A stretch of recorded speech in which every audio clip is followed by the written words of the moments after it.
Je suis la lumière du monde, dit Jésus. L'aveugle de naissance. Voilà un homme qui était bien handicapé et il n'a rien demandé. Jésus l'a vu et par pure compassion lui a rendu la vue. Puis il est parti. Et l'homme guéri reste tout seul.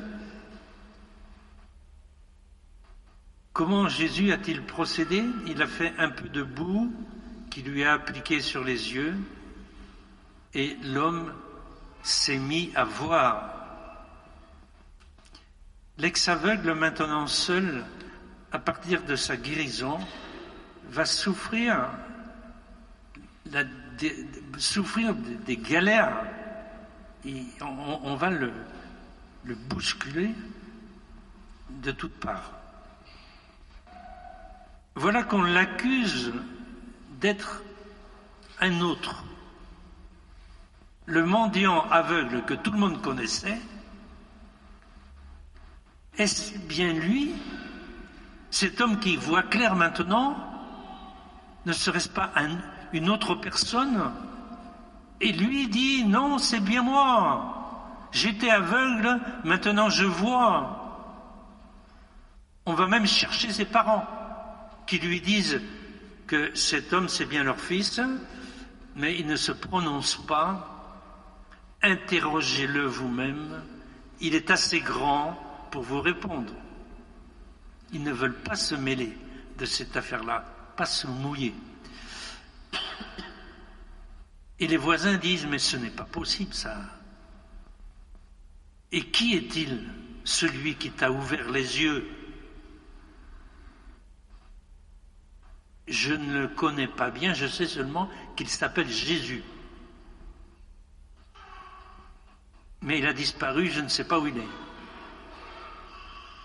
Les pharisiens le persécutent, lui font répéter plusieurs fois comment a fait le guérisseur.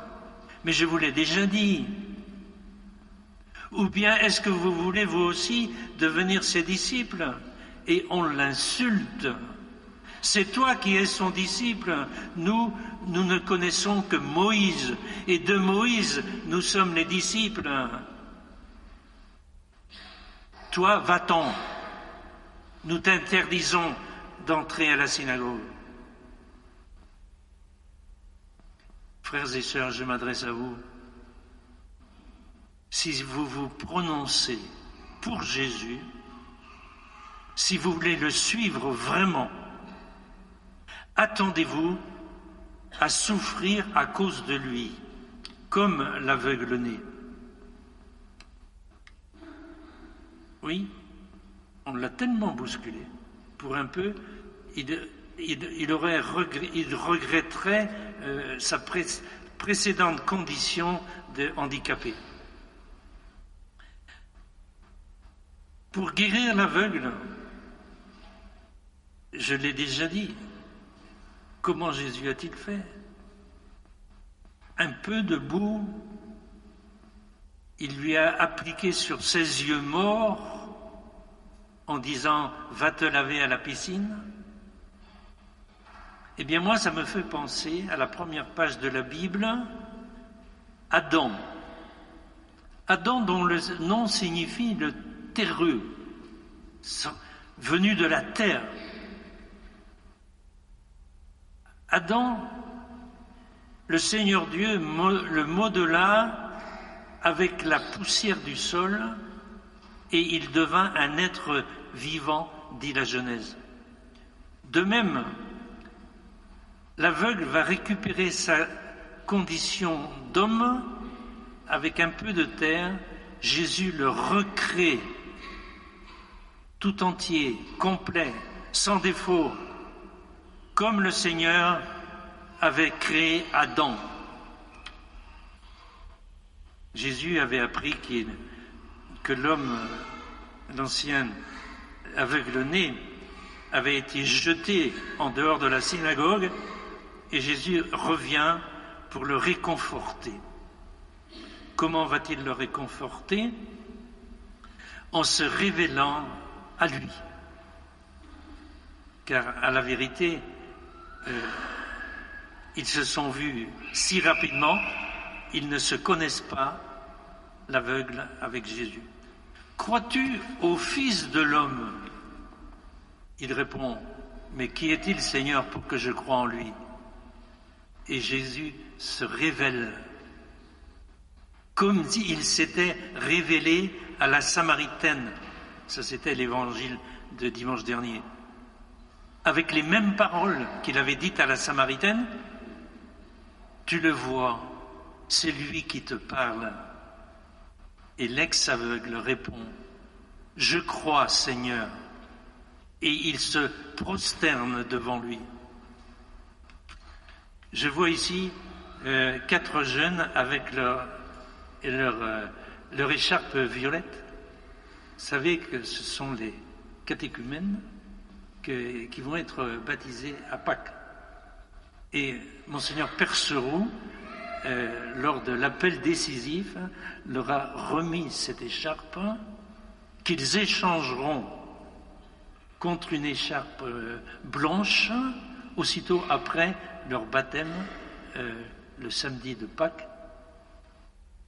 Et nous en sommes très heureux que vous soyez là et que vous êtes en train de vous préparer à votre baptême.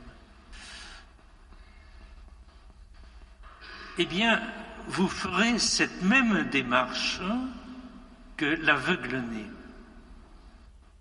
Quand vous échangerez vos écharpes et vous direz ce soir-là, avec toute l'assemblée, je crois en toi, Seigneur.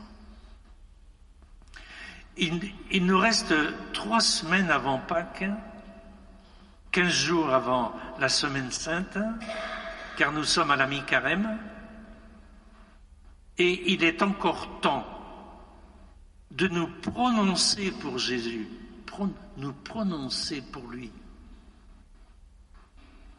Peut-être d'en souffrir les conséquences, comme l'aveugle-né a dû souffrir avec tous ces gens qui l'ont bousculé. Par exemple, on pourrait bien se moquer de ta foi. On pourrait te dire, pourquoi vas-tu si souvent à l'église? Que vas-tu chercher à la messe?